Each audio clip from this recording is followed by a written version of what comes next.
Hey Elliot, how's it going? Pretty good. How about you, Josh? I'm doing pretty well. Your backdrop looks like it's starting to come together. There's less construction going on behind you, it appears. Yes, indeed. Feeling a little bit more put together, and things are slowly returning to normal around the basement. Yeah, it looks So, good. Looks like you're yeah, just about back to coming normal. along.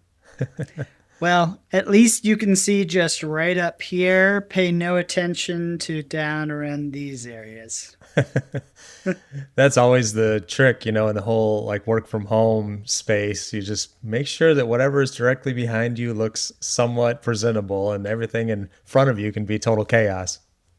That's right. Well, now we're in the age of automated backgrounds, so I don't even have to really focus too much on what's behind me. It's just like, yep, whatever.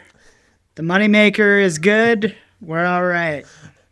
That's true. I wasn't even thinking about that we could just completely change the background. And it reminded me of something that you said in our one of our last conversations. I was listening back to the conversation and you made the statement that you're a hybrid worker. And as I was listening to it, I was like, what's a hybrid worker? That's how far. Oh, you retired person, you. Yes. What is this term hybrid worker that you speak of? Yeah, it was just a little bit of brain fog there at the moment in the moment, but I was like, oh yeah, that's right. I've just getting further and further removed from the corporate work speak that I'd forgotten what a hybrid worker was. At first That's that right. my first reaction was, is that the kind of person that just works sometimes and sometimes they don't work? That may be true, Josh, but no, that typically talking about my work location. That's right. Yes. I know you are familiar with the topic that I wanted to run by you here because we had a chance to talk about it in person over the weekend, but we didn't go into it too deep. I thought this would be an interesting subject for someone like me, and I call it kind of my own version of the middle class trap, which is kind of a term that was coined by the Bigger Pockets team probably a year or so ago, where they were talking about the type of person who has the majority of their assets locked up or trapped in their 401k and they don't have a lot of other assets that allows them to feel like they're wealthy. So I guess it was 401k and then real estate equity is generally how the that term came to be. And I know there was some debates between Bigger Pockets and Brad from Choose FI and whether or not that's a reality.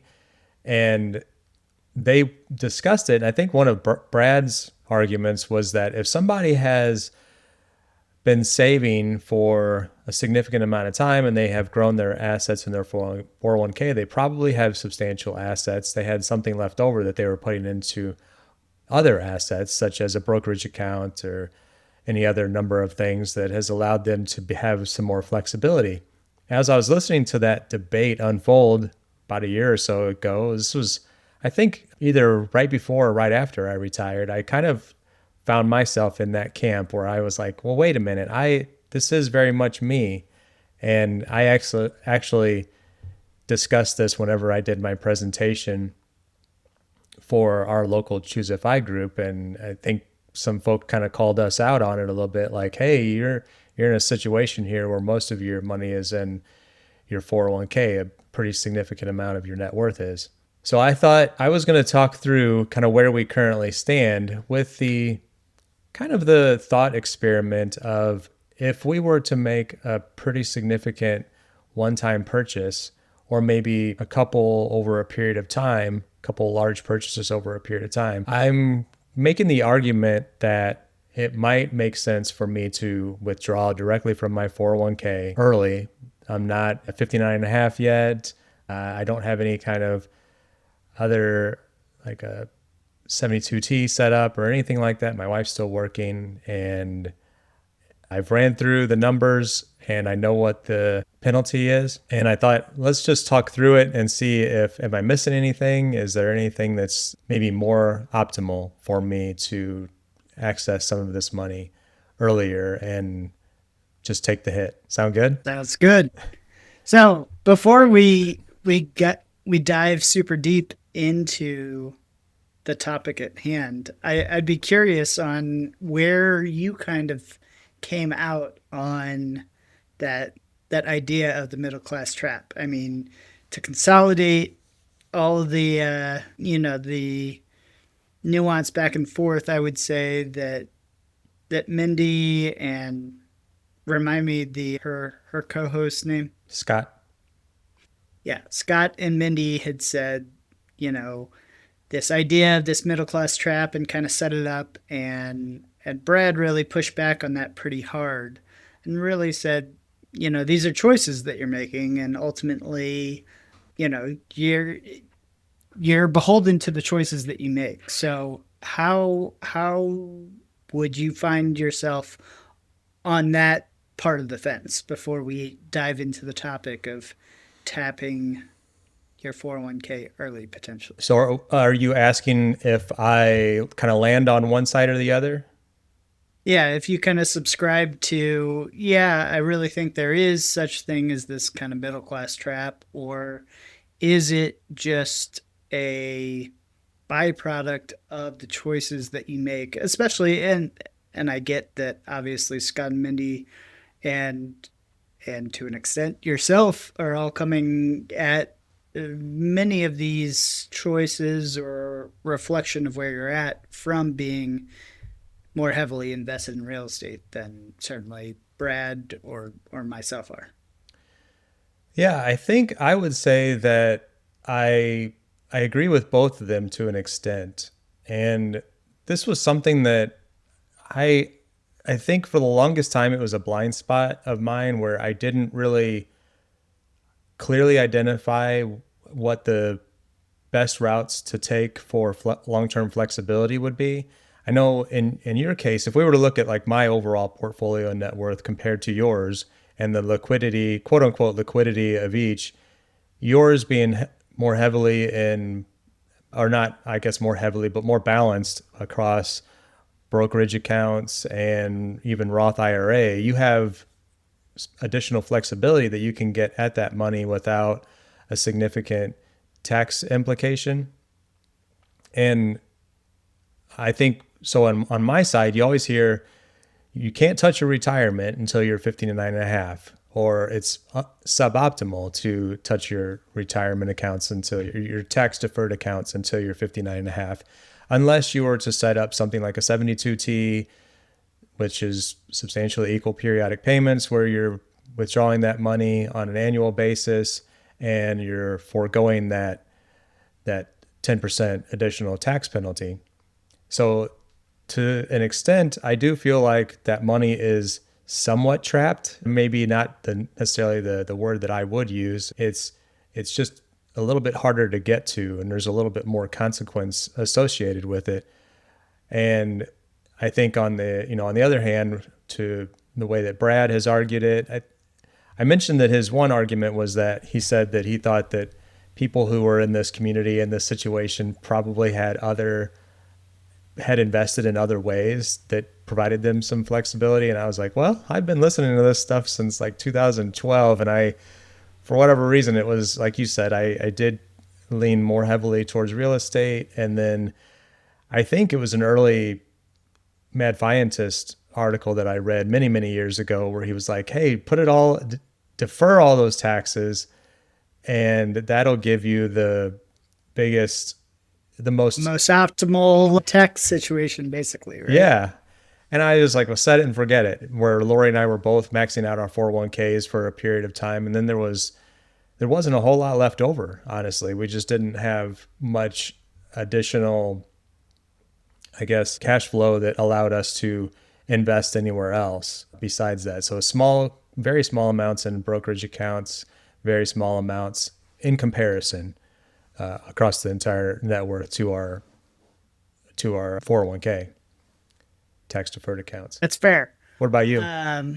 Yeah, I mean, I think I'm very much in line with what you're saying is I think each has some merit to it, which of course is why there is debate about it. But I think I fall more in line with kind of Brad's overall thought pattern is generally it's just a consequence of your decisions that you've made. Now, that doesn't mean that that's not true and that doesn't cause hardship for people that have made that choice. And I think that's just what everybody would ultimately be saying is, yeah, like that's all well and good, but that doesn't negate, like, okay, I've made a decision now, now you got to live with it. Like that's not really, I think, the answer or the way that Brad was necessarily trying to come across with it.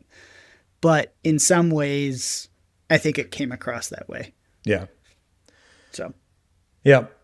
So that's kind of my big question that I'm facing right now. And it's like I mentioned, it's a thought experiment that my wife Lori and I are kind of bouncing around just to see if this makes sense. There's some things that we want to do to our house. These are wants. They're not necessarily needs. We don't need to withdraw this money, but we were looking at the opportunity to do some things that we've been putting off for a very long time. Like one is put a new deck on the back of our house with a roof. We know it's going to be somewhere in the $25,000 to $30,000 range if I have somebody build it for me.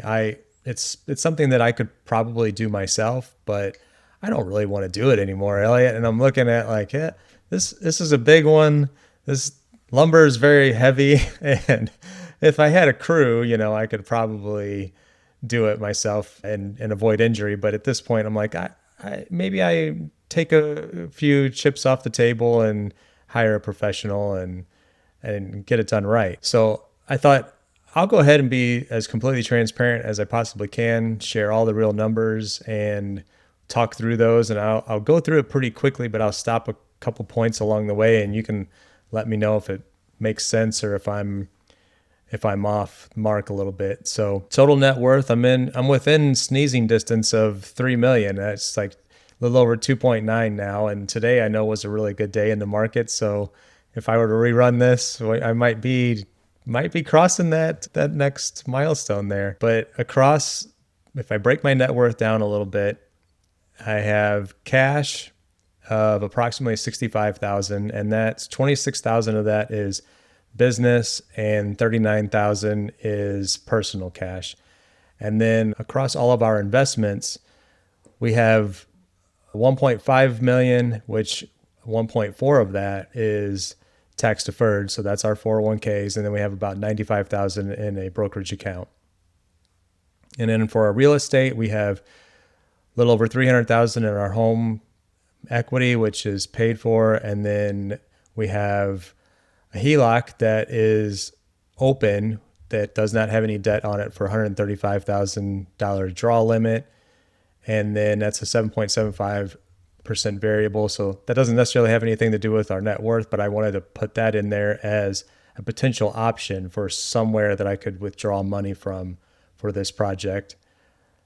And then we have about 600,000 across our rental properties that is equity, a $983,000 value across those properties with 383,000 in mortgages. And then Lori has a pension that she'll be eligible for and when she turns 60 that has a $375,000 present day value. And then I throw our cars in here, which is not really something that I probably should do anymore. It's just something that I've always done since I started tracking net worth. But our two cars have a combined value of about 25,000. So that's kind of a high level snapshot of our net worth there. Any comments or questions on that so far? yes. So feel free. I'll use Doug's language, right? Is feel free to punt this if you don't want to include it. But the question would be Lori's income coming in right now, and then your cash flow from your rentals. Okay. Yes. Lori's income is approximately, net income is approximately $4,500 a month. And then cash flow from rentals is not something that I rely on with any kind of regularity. And you know that I've been working on a couple of them recently. In an ideal state, we would be able to have approximately $2,000 to $2,500 a month, but it ebbs and flows depending on circumstances of the individual properties and projects associated with them, etc. Okay. So you're saying if I get this, I mean quasi, right? Is we're saying 6,500 to 7,000 a month of basically income, and then we're talking about that times 12. Pause for dramatic effect while I don't look like an idiot trying to do my math. Multiply So 7 times 84,000. Yeah. Trust me. So 84,000 a year is what you're saying approximately you guys are bringing it. Best case scenario, I don't feel like we've been able to completely realize that cash flow from the rentals, and instead what we've done is just let it continue to accumulate in a separate accounts, like separate business savings accounts, and then we'll draw on it as needed for our own personal benefit. If that makes sense. Yeah. Just taking distributions out of the business, not taxed as salary or anything like that, but just purely a distribution from a. Is it considered a solo because you and Lori share it? Does it just go on as a Schedule C, or is that a separate sort of tax situation? Well, that's a good question. As far as distribution, it doesn't get reported in that way when it comes to filing your taxes. Instead, it's like, here's all of the income, the gross income, that the rents essentially that have been reported, and then here are all of the expenses that you've had throughout the year, and then this is all the depreciation that you can claim against those. So typically when it comes to real estate, you're looking at and in our case, we often have a loss because we have a significant amount of depreciation.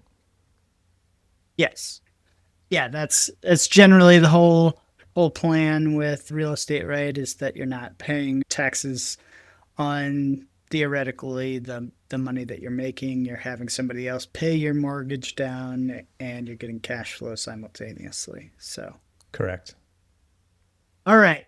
So I know we haven't talked about your annual spend, and I forget, did you say the amount that is on your quote unquote want list for these projects? No. So the entirety is just very rough estimate is approximately 60,000, but I would probably break these want projects up over a period of years. We talked about trying to get them all done in one fell swoop, but it probably, as I thought about it a little bit more, I was like, okay, well, maybe this year we experiment with this process and just take a little bit, like a third of it, and then next year maybe do the other two, or break them out over 3 years. So 60, 70,000, give or take. I haven't actually gotten official quotes yet. I'm just kind of relying on some numbers that friends and family have provided for similar projects. Okay. And then our estimated annual spend is, I put 60 to 80,000. We talked about it in one of our earlier or more recent episodes where we spent, I think it was like 65,000 for 2025. So this year we're taking a pretty good size, pretty expensive trip. It's going to be a little bit more than that. We'll probably be closer to 80,000 after all is said and done for 2026 in spend. I'm with you. You got a devious little grin or smile on your face, like you're holding on to something here. Oh, just you wait, Josh. I have my thoughts. All right. Okay.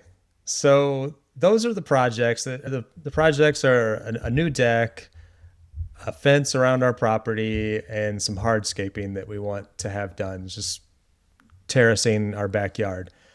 These are things that we've talked about for literally like the 20 years since we've lived here, and we just keep putting them off. You know, it was always about, let's save and invest. And we did do one really nice project on our house And over the years, we put on a new back patio, which is gorgeous, has a fire pit, and we really enjoy that. So I have a little bit of experience with spending money and hiring somebody to do something, and it feels good. I mean, it still looks like it did the day that it was completed 6 years ago, and so I'm starting to reframe my thought process where I'm like, let's figure out a way to spend some money as opposed to and enjoy our home, which we know we're going to live here for many, many years to come, instead of just continuing to hang on to it, watching the account grow, and not doing the things around our home that we've been talking about forever. So, along with that, here's I kind of bulleted some of my thoughts and questions. And these are in no particular order, but just in case anybody was curious, Lori still works. She has a W-2 job. She's still working full time. I have no idea how much longer she's going to work. That's been a topic that we've joked about on this podcast since we've started. And I just asked her again Friday, like, how much longer are you thinking about working? And she's like, I don't know, maybe until I'm 52, which would be another 3.5 years, something like that. And I'm like, oh, okay. Well, why 52? And she said, well, that's when I was able to retire from the state. And that's what her pension that is I mentioned earlier, like that would have gotten her I can't remember, it was like a combination of 80. It was like years of service plus age. It would have been 52, would have been full retirement age with the state of Missouri. But she left that job 6 years ago. And for whatever reason, she's still anchored to that age of 52. Still hanging on to that date, huh? Yeah, and it makes no difference whatsoever with her pension. Her pension is what it is, whether she stops working now or continues to work until she's 60. That's not going to change, other than it will increase with cost of living. That's it. Right, Lori, the race is on. You and me. Yeah. And then, so one thing that I want to keep in mind for the future, not knowing when Lori's going to retire, is ACA subsidies. We talked about that in the past, is that if I look at across the plans that are available right now, just at let's say a bronze plan as an example, I think it was around, we would pay about $500 out of pocket with full subsidy. And if we didn't receive the subsidies, it would be about $1,500 a month. So a difference of about $1,000, $12,000 a year. Now, I say that to mention that our plan has been to use a 72T to bridge us from whatever age she does retire up into the 59 and a half, when that would no longer be needed. And we could go have a whole separate conversation on what that would look like, but it would also include some of our rental cash flow to kind of offset, or to just, I guess, add to whatever amount we decided was going to be sufficient for our living needs. And I'm making the assumption here that if I used a 72T, and I've done some preliminary research on that, you'd have to open a separate account, put that money into it, have enough to be able to draw on for a period of time. I think I could get up to approximately within very close range to the 400% of the federal poverty level. And if I did that, then if I had any large expenses that would come my way in the future, I wouldn't want to pull any additional money from a tax-deferred account, because then I would be adding to my income for that year, and then potentially offsetting those ACA credits. You follow me so far? Follow you so far. So the small amount, in my opinion, the relatively small amount of money that I have in cash and brokerage of $130,000, whatever it is right now, I want to keep that for future flexibility. And I don't want to cut that in half by putting on some of these projects to our house. So that's kind of where my mind is. So here's what I was thinking: is withdraw from the 401k while Lori is still working. We would theoretically still pay or only pay in the 12% tax bracket on the money that we would withdraw. We would fall squarely within that 12% tax bracket range based on her adjusted gross income. On top of that, though, we know we would have to pay the 10% penalty for early withdrawal. And then some of our other thoughts were the risk of not spending enough, maximizing for taxes, and then having too much money later in life. And then another thought I had was I'm going to pay these taxes to withdraw in the future anyway. And we would pay 12% now or later. I mean, perhaps even more later. And then paying the 10% penalty. I can stomach that by assuming that I'm pulling money contributing decades ago. And I actually looked this up. So I started contributing to my 401k back in 2000.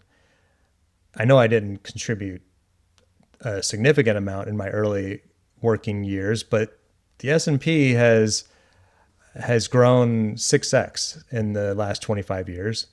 So if my math is right, every dollar that I put in is now worth $6, 25 years later. Or said another way, money that was contributed within the last few years, me with tax deferral of somewhere in the range of 22 to 24%, depending on where we fell with our total combined salaries, mine and Lori's.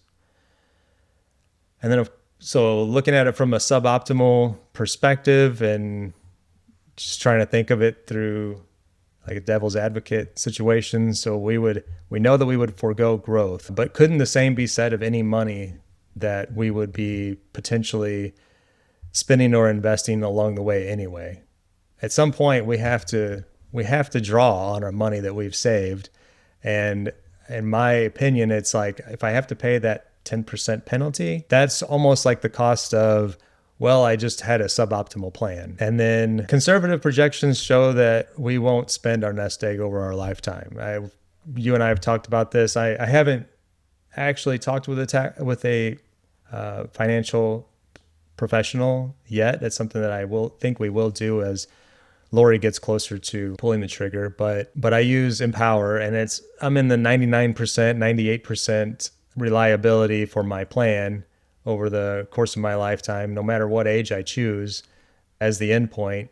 And I'm starting to feel like, unless we see a significant downturn, it's like I'm gonna end the game with, like, I'm gonna be one of the richest guys in the graveyard is what it's starting to feel like. And I don't want that to be the case. So those are thoughts and questions. Before we get into maybe some of my other options, I'll let you talk through any of those thoughts that you might have, and whether or not there's anything that needs some clarification. There's a lot to go off of there. Bunch of different things there, right? Is first, I want to make you say this out loud, but it's probably, you should do this with Lori after we record, is say, go look at each other or go look in a mirror and say, I am a multi-millionaire. As you guys are, I mean, you've already won the game. You're nearly at a $3 million net worth. Now, of course, I mean, ultimately what this boils down to is you're saying, that's true, but it's not liquid net worth, right? That's the rub here.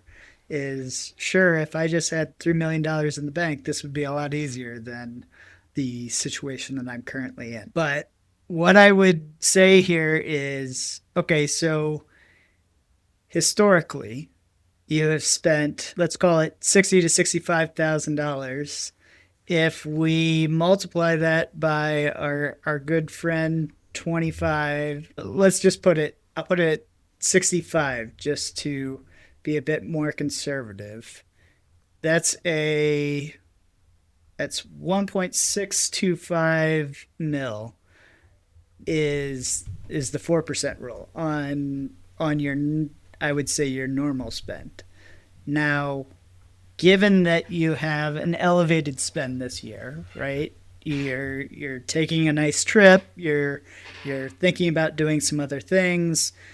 Your elevated spend, 80,000, multiplying that by 25 puts you at a $2 million 4x, 4% rule. So you're already nearly 50% over that number. So, Lori, you can retire anytime you want. But, so yeah, of course, there are other things that you can talk about as far as the ACA subsidies and optimizing for all the things to make sure that you have more and more money. But at the end of the day, you guys have more than enough money for virtually anything that you need or theoretically will want. Now, I will ground all of this by saying, hey, you're asking about spending 60 grand. Like, there's no reason necessarily to spend it across multiple years. Like, live your life. You'll be just fine. Like you said, you're worried about not spending it. You already know that your net worth is going to continue to hockey stick the longer that you guys age. You're worried about whether it's RMDs or IRMA or any number of things that, hey, if we don't hurry up and spend some money, it's going to go places that I don't want it to go anyway. As like Kevin Sebesta would say, it goes the hogs, right? Your heirs, your organizations, your government. So that would be how I would at least lay it all out broadly. Now, as far as the nuance of how to make this happen, right? I mean, sure, if we go back to overall where all of your assets are, sure, yeah, just because you don't have a huge cash position at one time doesn't mean that you can't go get it from a number of different spots. But before I get into that nuance, I'll pause there. What do you think about what I have said so far?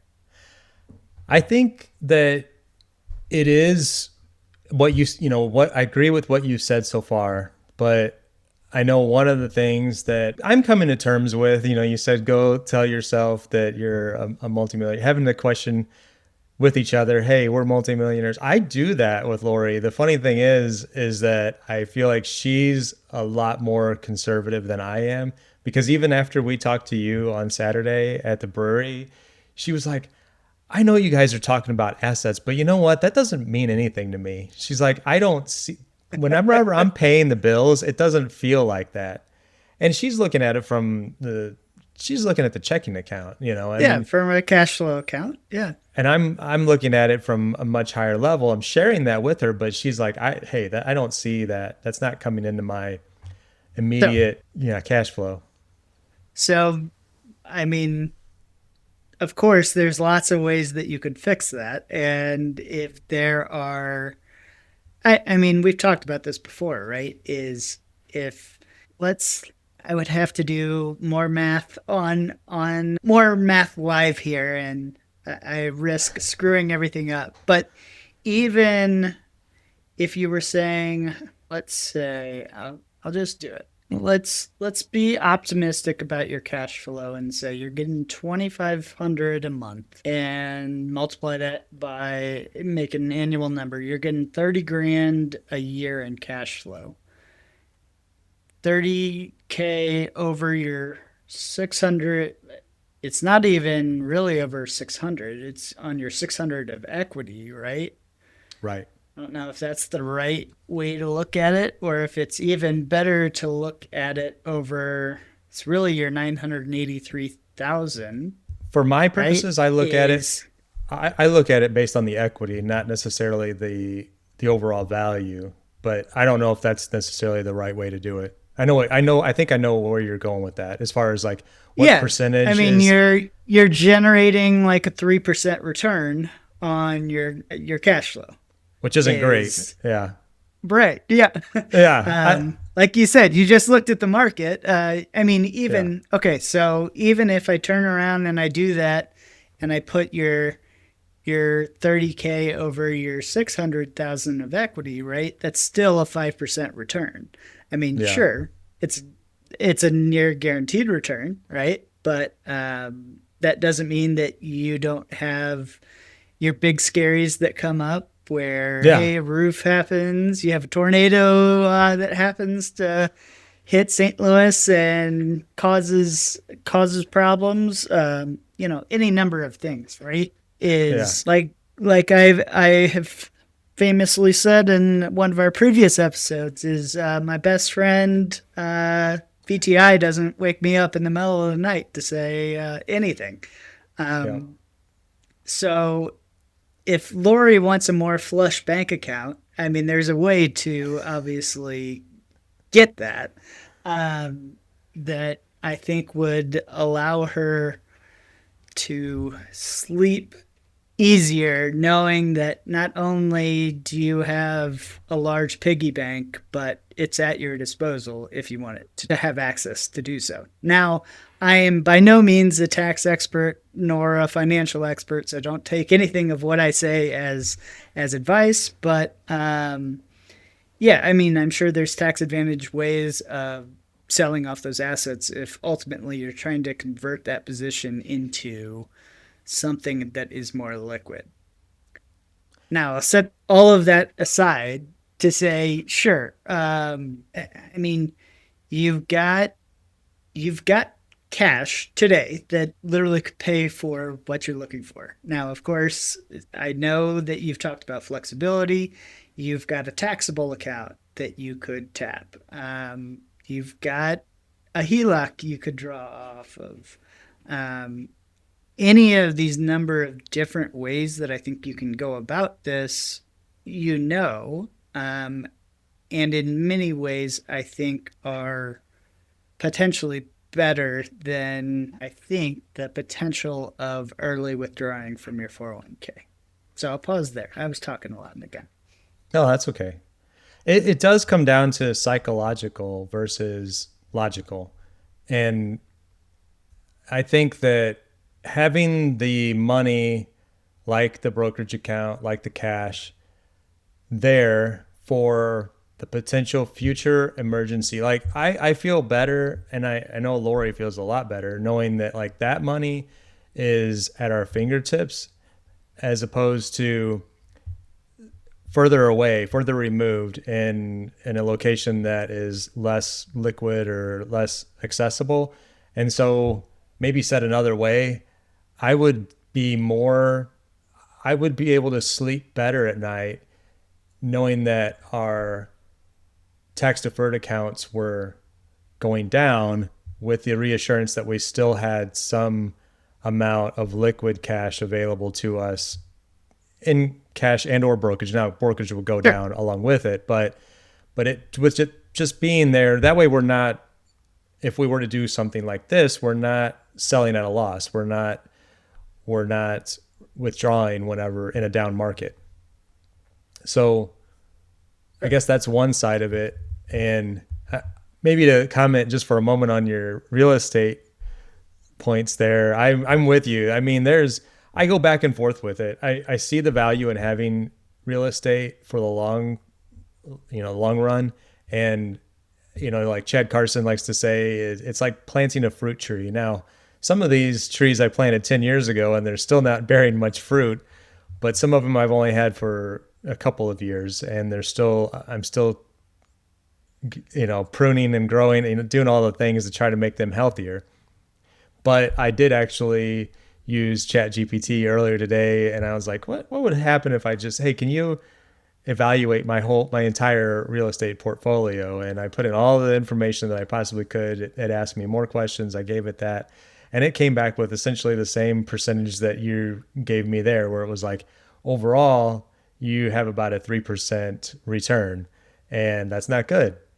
But if you sold these two properties and maybe restructured these two, you could be looking at much higher, closer to 10%, which would be in line with what the S&P has been able to return over, a number of decades. But yeah, we're not quite there yet and still trying to figure out that part of it. But I like your thinking, and I know where I definitely appreciate that there's like, hey, if you want to have more flexibility with your cash, then just sell some of those assets and you'll have a lot more cash. Sure. Easier said than done. I Yeah. understand. Baby steps. One of the things is, and I also use my BFF ChatGPT, so keep me honest here. So one of the things that it talked about was you're not actually paying your 12% now versus later. So this called out as one of the potential biggest flaws in your reasoning was if you're pulling that 60K from that 401k before you're 59 and a half, sure, like you are in that 12% tax bracket given the income levels that you guys are pulling down from Lori's job and your real estate, but you're locking in also, of course, that 10% penalty, which on 60K would be $6,000. So overall, your total haircut is approximately $13,200, which is approximately 22%.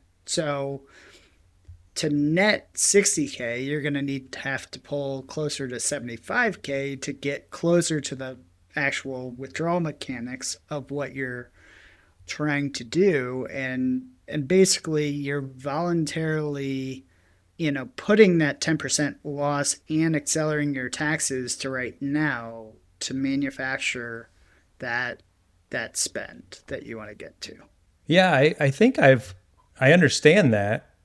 I definitely get that we would be paying 22%, but I'm struggling to, I guess, have it make sense in my mind on what is unfavorable about that versus withdrawing from it at a future date when I could potentially be paying higher taxes anyway.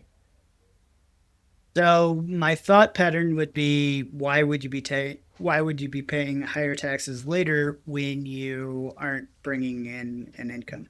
Well, I always understood it that if you're withdrawing from your tax deferred accounts, it just becomes ordinary income, right? So depending on what you're withdrawing, and I'm thinking further long term beyond 59 and a half. So let's say when we're 65, we don't know what the tax brackets are going to look like or what inflation is going to look like or anything like that. But let's say that we're just living large and we're spending $150,000 a year.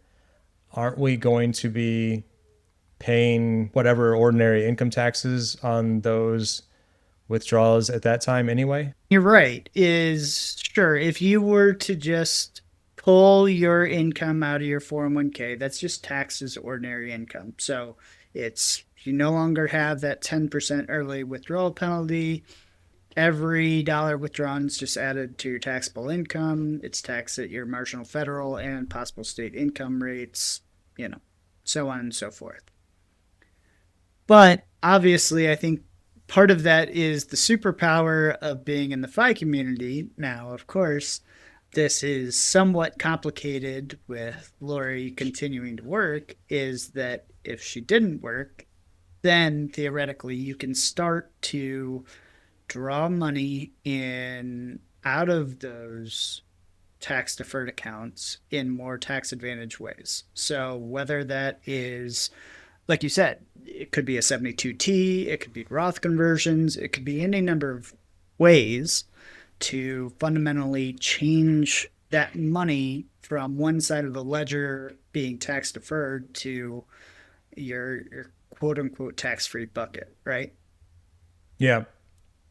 And so, yeah, I mean, I think that is certainly one strategy that I would look for is there are a number of different ways that you could go about manufacturing the spend that I think probably have multiple benefits is like if you were to go through the process of setting up a 72T, like not only are you going to learn something in the process of doing it with if that is truly your process of how you intend to bridge the gap between now and traditional retirement age, like you're going to have to go through that experience at some point anyway. You can also set them up, as far as I understand. I'm by no means an expert on 72Ts, but you can set multiple 72 T's up, so you can set it up in a way that you're getting the cash flow that you want, as long as you continue to do that until that account runs out of money. So, I mean, you can just basically partition off a subset of money and say, hey, I want an extra 20 grand and I'm going to run this for, let's say, 5 years. And so I'm going to go fund this with $100,000 out of my 401k and set it up so that it's going to run until it depletes. It's interesting how those work though.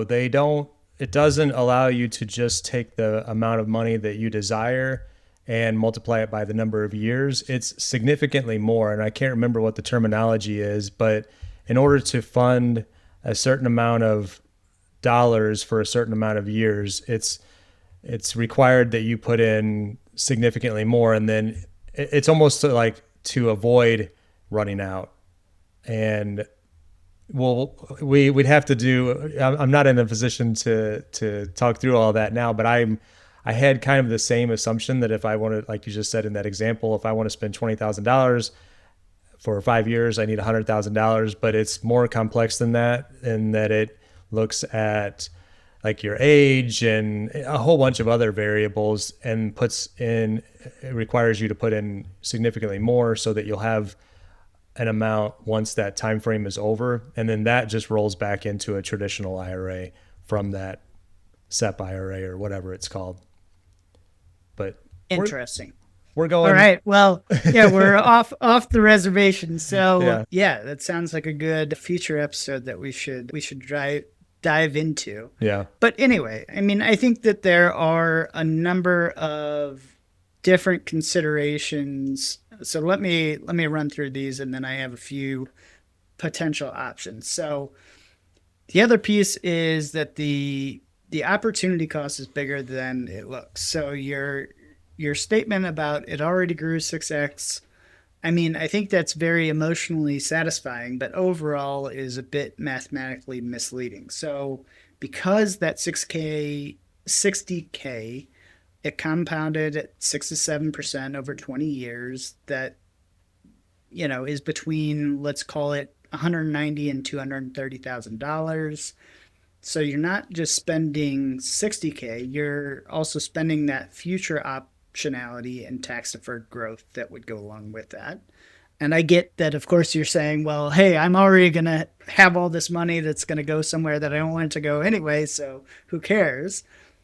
But the other part is that spending from taxable or cash has a 0% penalty, and spending from your 401k is going to give you not only that 10% penalty, but you're going to lose that tax shelter portion of that as well. So you're spending really those most protected tax dollars as well.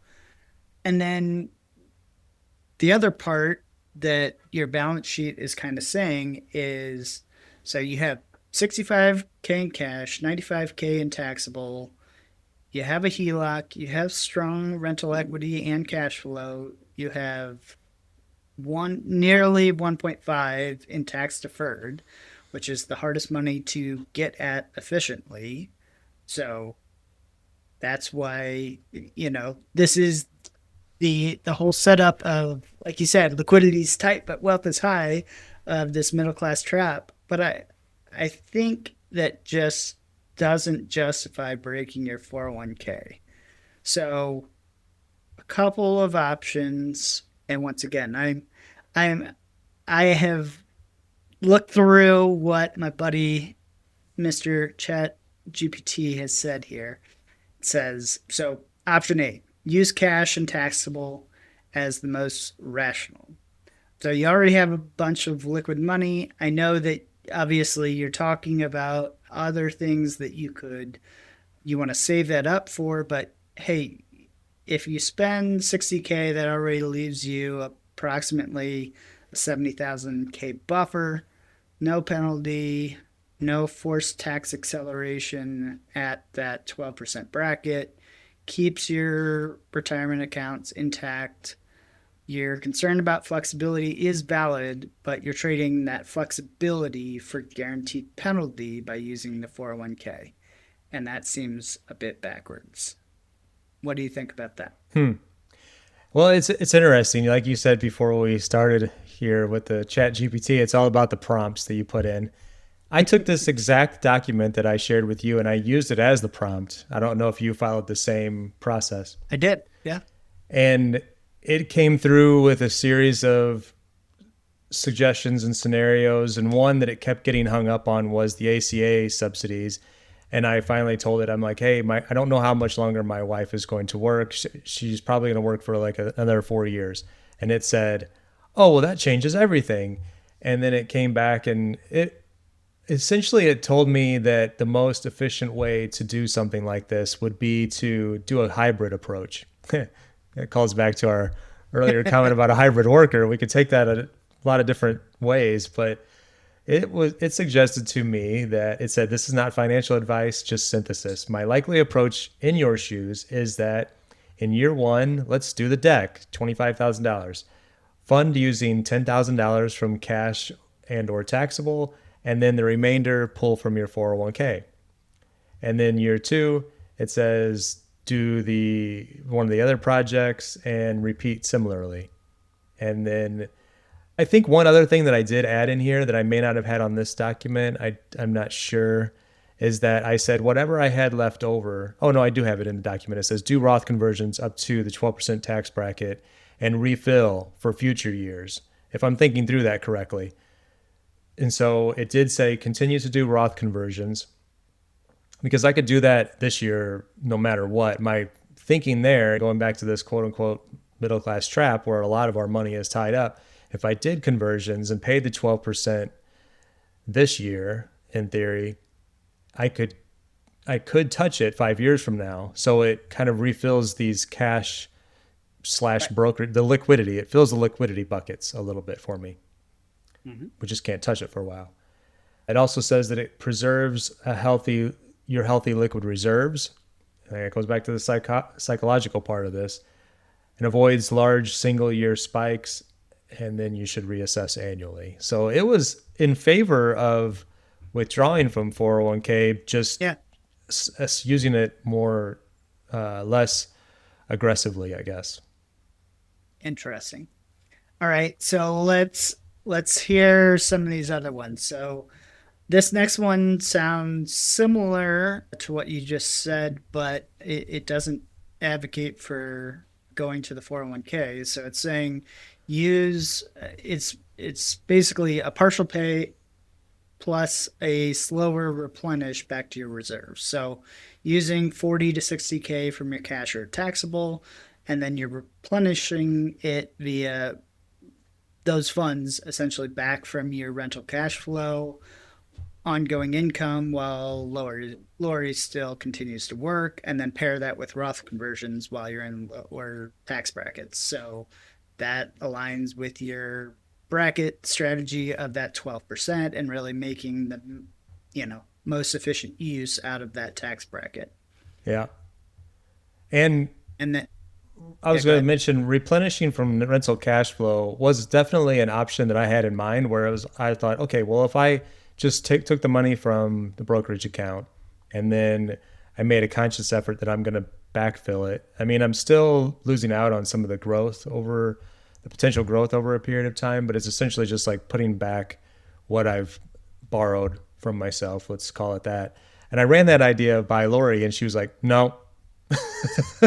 She shot it down in an instant because this is very similar to why we don't feel confident in using the HELOC as an option either, because if we were to take a draw from our HELOC and then be strapped with a monthly payment, it sounds good that it's a 7% variable interest rate. So 7 is better than 22, but it's a monthly payment that we have to make that makes it feel like our lifestyle is less flexible. And we hung out on Saturday and we talked about like, we're doing this today and this tomorrow and this tonight and we did this yesterday. Like we're living it up, doing a lot of fun things constantly. And she's become quite accustomed to that lifestyle to the point that she is very adamant. Like we're never going to have another car payment. We're never going to have another mortgage. we're never going to have any debt, like period. She's very debt averse. And so she doesn't want Okay. monthly payments after living paycheck to paycheck for so long in the Sure. past. Sure. But I mean, I think you just still got to make sure that you're doing the math behind that. Is so, without further ado, option C here, HELOC as a temporary bridge. Sure, 775 isn't cheap, but it's optional interest only if used. It preserves that tax advantage space, so you're still preserving that, your growth is still going to outpace that 7%. At least it should. And if you're not, then yeah, you don't want to use the spot, but you could draw it partially. You could pay it down over a year or two, and thinking you could think of this as buying time instead of paying that penalty. So instead of, once again, it's 22 as opposed to 775, but I mean still on what, 775 over a year at, I mean that's $4,650 of interest over a year. Monthly that's $387.50. Like I get it. Nobody wants that monthly payment. So I understand Lori's aversion, but at the same time, you got to make sure that you're not just paying an outlandish amount just to have, I would say, that aversion to debt. Yeah. And so then it lands at, go ahead. No, I was just going to say that it's so, it becomes, even when you get into this situation, it's like, and maybe, this is something that I would add as the overall summary to this quandary here, is that you get to a place in life where it's like, I can't wait till I'm there and I will feel like I've made it. And you get to this point, you're like, wow. But still, what to most people is just there's people all around me that are putting up new decks, and there's like, I guarantee they're not going through the hardships mentally that I am in figuring out how to do this. And they're probably, if we just look at the overall like estimate of how many millionaires or multimillionaires it's unlikely that there's that many in my subdivision when you look at the odds. So it's so kind of frustrating in a way that, Backwards, right? yeah, Yeah. I'm still, Lori and I are still kind of hung up on some of our past financial traumas, that we are willing to not necessarily look at things from the most optimized logical perspective and do something that, in most cases, most people would say it doesn't make a whole lot of sense, just to prevent feeling like we're back to in a situation where we're, have a monthly payment that we don't like. Of course.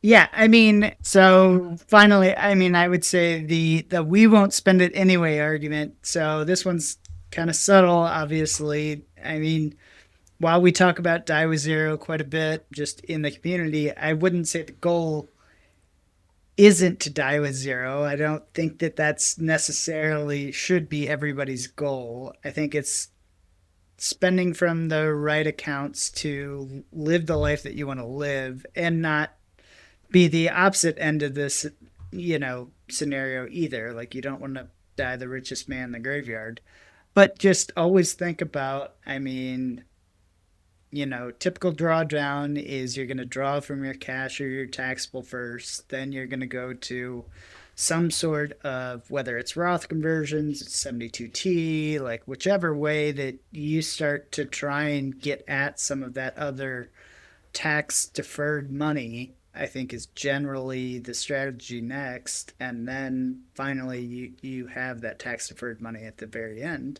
And you want to get to that when you're not paying that penalty. So yeah. Yeah. Well, I don't know that I've solved for exactly what we're going to do just yet. Of course, we haven't even gotten any quotes. Just these are just things that we're thinking about doing, and we're looking at what makes the most sense. And what is the simplicity is also a factor, but what is going to make the most sense in our case to be able to take on a large one-time expense. And I know one other thing that you mentioned to me that we don't have on this document here was the margin loan. And I did a bit of research on that because there's been some talk in the community about that from different podcasts. And I went back to an article that Mr. Money Mustache wrote in 2021 where he used a margin loan, which was essentially just borrowing money from your brokerage account, not paying any taxes on it, and being able to use it for whatever you want. You're just acting as your own bank. And I looked into that, and it's not as lucrative now as it once was. Where he was reporting, it was like a 1% interest rate, Sure. and Yeah. and now it's like 7 or 8%.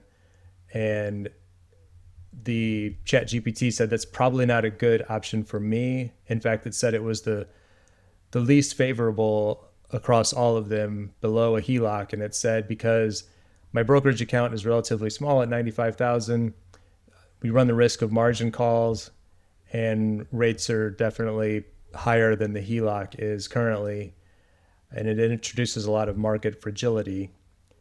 A margin is best when your taxable portfolio is very large relative to your borrowing needs. So in my case, if I needed to borrow 60, I'm at 95. If we see a significant downturn and they call that, then I'm on the hook for getting that back immediately. And yeah, Right.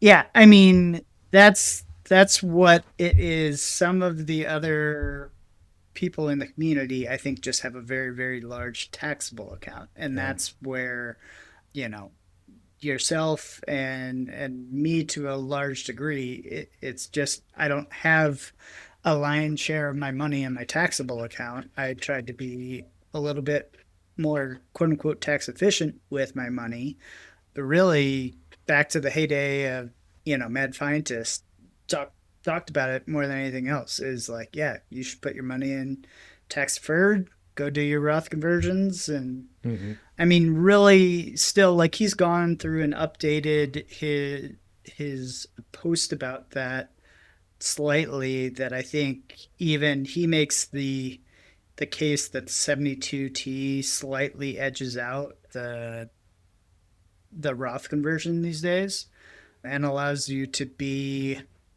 I guess, less, I don't know what the right word is, like less prepared, that you didn't have to go do the exercise of putting in like that 5 years of upfront cash flow in a brokerage account Yep. to be able to just turn around and just be like, okay, I'm done working today. I'm going to live off my 5 years of expenses in my brokerage. And then by that time, the seasoning period is over.